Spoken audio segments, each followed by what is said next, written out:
రేవంత్ రెడ్డి గారు బీసీల స్థానిక సంస్థల రిజర్వేషన్లను 20% నుంచి 42%కు, విద్యా ఉద్యోగాల రిజర్వేషన్లు 25 నుంచి 42%కు పెంచుతూ క్యాబినెట్లో తీర్మానం చేసి అసెంబ్లీలో చట్టం చేస్తారని ప్రకటించారు. దీన్ని మేము స్వాగతం చేస్తున్నాం. బీజేపీ పార్టీ ఆల్రెడీ కేంద్ర మంత్రివర్యులు కిషన్ రెడ్డి గారు మేము పెంచితే కేంద్ర ప్రభుత్వం కూడా మద్దతు ఇస్తుందని ఆల్రెడీ ప్రకటించారు. స్వయాన బీసీ ప్రధానమంత్రి కాబట్టి ఏదైనా రాష్ట్రం ఏదైనా చేస్తే వాళ్ళకు ఇవ్వడానికి ఆయన సిద్ధంగా ఉన్నాడు. కాబట్టి రాష్ట్ర ప్రభుత్వం చిత్తశుద్ధితోటి తప్పించుకోకుండా విధాన ప్రక్రియలు ఎక్కడ లోపాలు లేకుండా దీన్ని పకడ్బందీ చట్టం చేస్తే అందరి మద్దతు ఉంటుందని చెప్పి సందర్భంగా ముఖ్యమంత్రి గారికి విజ్ఞప్తి చేస్తున్నాం, హర్షం వ్యక్తం చేస్తున్నాం. అయితే జనాభా లెక్కల విషయంలో మాత్రం ఇంకా ఇప్పటికి కూడా ప్రభుత్వం సెటిలైట్ చేయడం లేదు. లోకం కోడై కూస్తుంటే కూడా పట్టించుకోవడం లేదు. ఎందుకంటే ప్రభుత్వ లెక్కలే తప్పుడు లెక్కలు చూపెడుతుంది, క్లియర్గా కనిపిస్తుంది. ఓటర్ల లిస్టు ప్రకారం చూస్తే రాష్ట్ర జనాభా 4,10,00,000 ఉన్నారు. ఆధార్ ప్రకారం లెక్కలు తీస్తే 4,10,00,000 ఉన్నారు. గ్రోత్ రేటు ఎవ్రీ ఇయర్ జనాభా రేటు వృద్ధి రేటు చూస్తే 4,05,00,000 మంది ఉన్నారు. కానీ వీళ్ళు మొదట 3,15,00,000, 55,00,000, తర్వాత 15, 370 చూపించారు. ఇంకా 40 లక్షల మంది జనాభానే తక్కువ చూపెడుతున్నారు. రెండవది లెక్కలు తీసే ప్రక్రియ లోపల వీళ్ళు అనుసరించిన విధానం టోటల్గా లోపభూయిష్టం. వీళ్ళు ఎవరిని పెట్టిన అవుట్సోర్సింగ్ వాళ్ళు సిగ్గుండాలి. ఎవరైనా జనాభా లెక్కలు తీస్తే టీచర్లను, పంచాయతీరాజ్ ఉద్యోగులను అందరినీ మోహరిస్తారు. దాన్ని అంతా గేరాప్ చేసి కేంద్రీకరిస్తారు. గతంలో కేసీఆర్ చేసినప్పుడు మొత్తం గవర్నమెంట్ ఎంప్లాయీని అంతా ఇన్వాల్వ్ చేసి ఒకటే రోజు సేకరించారు. వీళ్ళకి చిత్తశుద్ధి లేకపోవడాలనే, లెక్కలు కరెక్ట్ తీయాలనే చిత్తశుద్ధి లేకపోవడాలనే నామకే వస్తే జరిపిరు తప్ప అందరు మళ్ళీ ఒత్తిడి తెస్తే మళ్ళీ రీసర్వే ఒప్పుకున్నారు.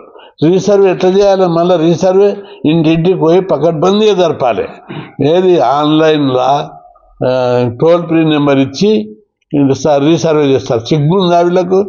టోల్ ఫ్రీ ఇంటింటికి పోతేనే తలుపులు పెట్టుకొని పోయినోళ్ళు, చెప్పనోళ్ళు టోల్ ఫ్రీలు వస్తే వీళ్ళకి బొట్టు పెట్టి వాళ్ళ వివరాలు ఇస్తారా? సిగ్గుందా?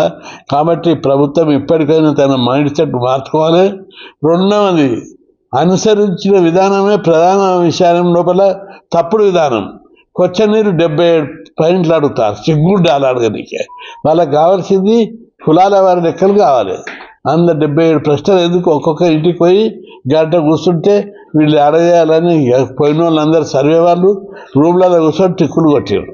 అందుకే లెక్కలు కరెక్ట్ రాలేదు. కాబట్టి ఇప్పటికైనా ప్రభుత్వం లెక్కలు తీయడానికి పార్టీలే విమర్శిస్తారు, కాంగ్రెస్ పార్టీలే విమర్శిస్తారు. అన్ని పార్టీలు లోకమంతా కోడే కూస్తుంది. అయినా మైండ్ సెట్ మార్చుకుంటలేరు. లెక్కలు ఎవరు దాస్తే దాగదు.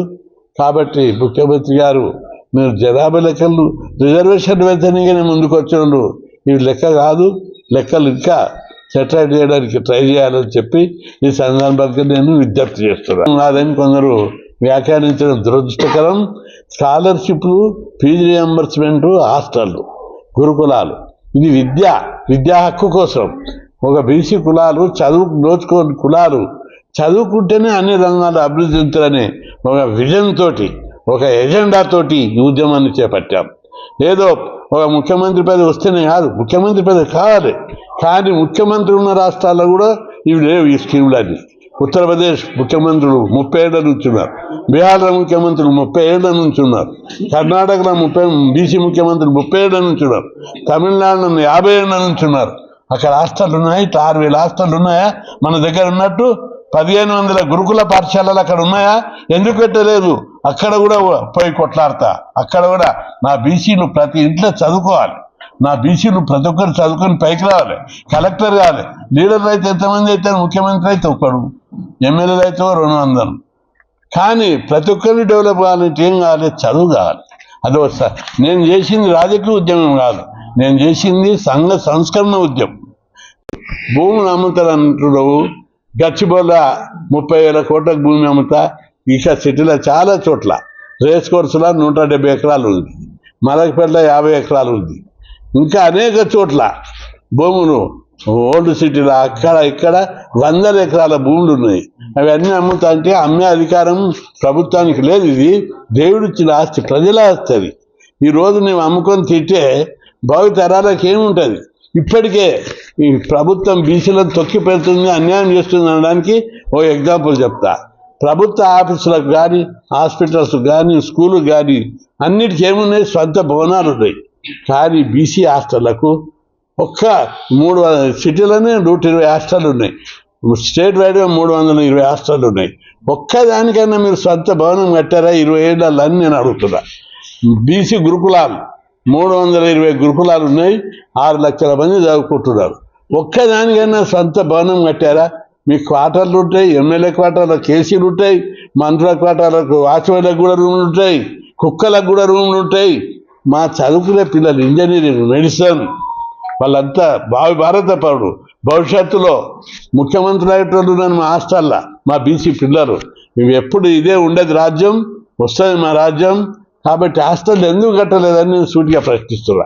ఈ భూములను అమ్ముడు బంద్ చేసి మా హాస్టల్ కట్టు, గురుకులాలు కట్టు, మా పిల్లలు చదువుకొని పెద్ద మానవ వనరులుగా జాతి నిర్మాతలుగా తయారవుతారని చెప్పి ప్రభుత్వానికి నేను సూచిస్తున్నా.